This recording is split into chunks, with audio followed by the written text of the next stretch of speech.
Today I'm going to show you not just how, but why this budget microphone is a secret weapon for anyone trying to get clean, broadcast-ready audio without building a soundproof bunker. The results are genuinely surprising. To be fully transparent, Fifine did send their Tank 3 microphone and their desktop stand to give my honest opinions. Let's be real, most of us aren't recording in acoustically treated studios. We're in spare bedrooms, living rooms, and home offices. My reality is a first floor masonette flat with a little bit of art on the walls and not much else. In reality, it's an echo chamber, a total reverb nightmare.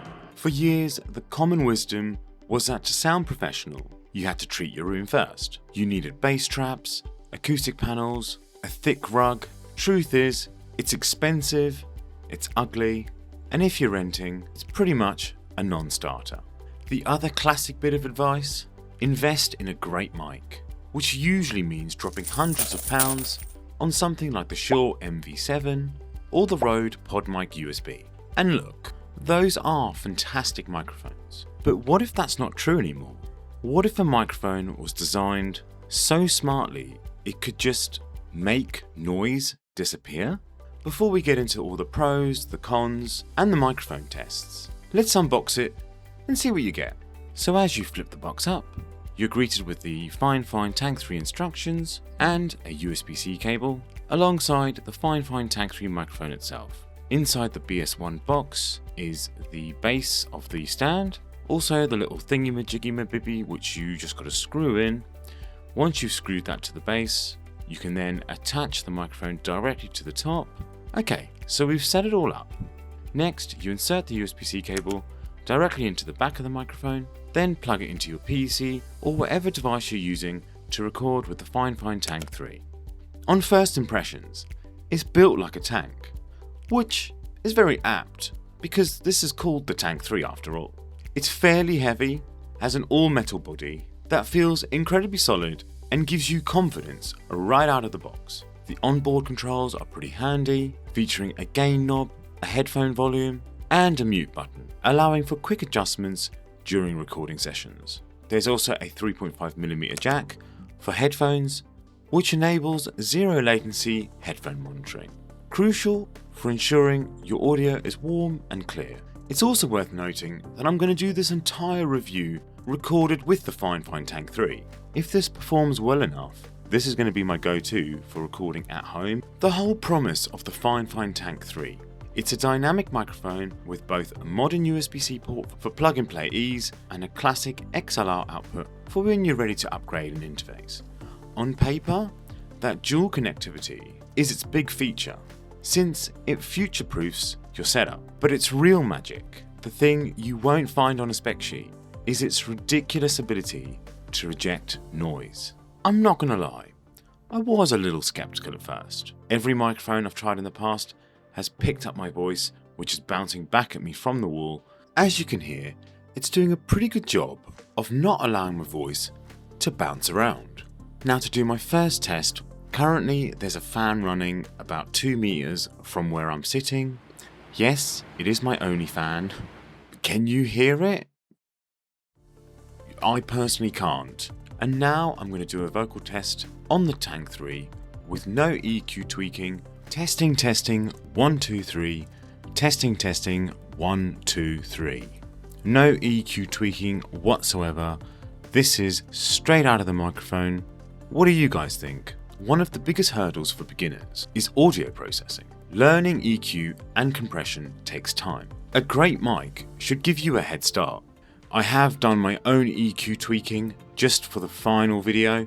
I find that the Fifine Tank 3 gives me a sound that I can only describe as broadcast ready, which I really like. For best results using the Fifine Tank 3, I would suggest sitting or standing between 5 to 6 inches away from the front of the microphone.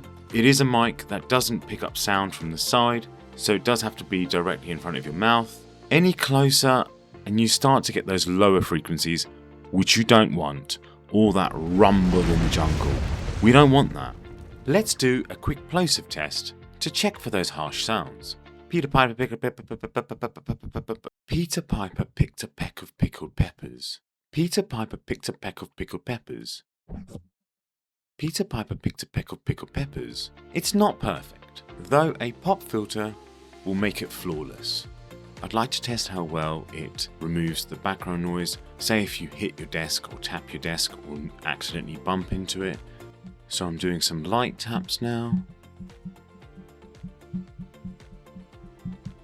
I'm going to gradually get a little louder.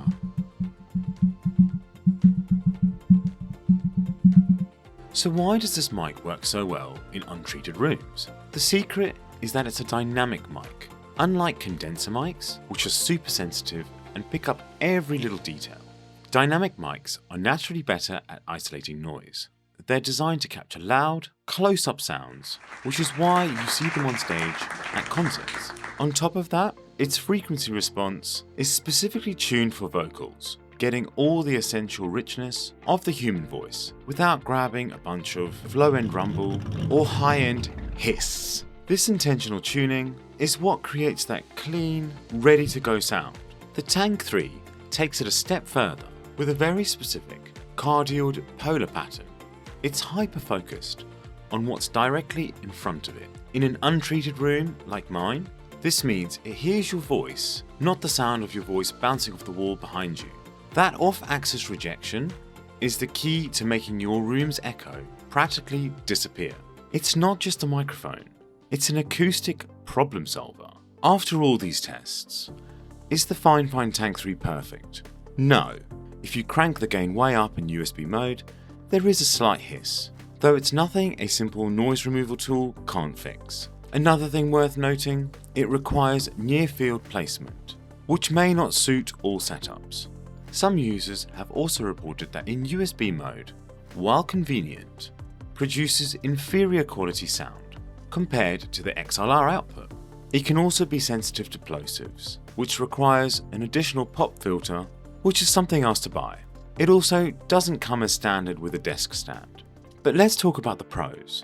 First, the build quality is insane for the price. It's an all-metal beast that feels it could literally survive a war. Second, that dual USB XLR connection is a huge win and definitely aids in future-proofing this mic. Overall, I feel the Fifine Tank3 delivers a rich sound which is perfect for spoken word. And the biggest pro of all, the Tank3 offers exceptional value for money. This thing is under £100. So who is the Tank3 actually for? It's for the streamer who games with any white noise or background noise like fans or computer fans, or real fans. It's for the podcaster recording in a kitchen while their family is watching TV. It's for the content creator in an untreated apartment who wants that studio quality without the studio budget. The Fifine Tank3 doesn't just compete with more expensive mics. In my opinion, it flat out wins. It proves that you don't need a perfect room to get perfect audio. If you're fighting with echo, reverb, background noise, this microphone is probably the single most upgrade you can make. If you have a perfectly treated room and a blank check, sure, there are other options. But if you live in the real world, with all its noise and echoes, the Fifine Tank3 isn't just a good microphone, it's a revelation. If you're interested in checking out the Fifine Tank3, I've left links in the description below. I've also left links for the BS1 desktop stand. Before I go, I'd like to hear from you. What are your biggest audio difficulties when it comes to making content? Or are you just rich enough that you've actually got a studio set up so you don't need to worry about external sounds? Let me know in the comments below. And as always,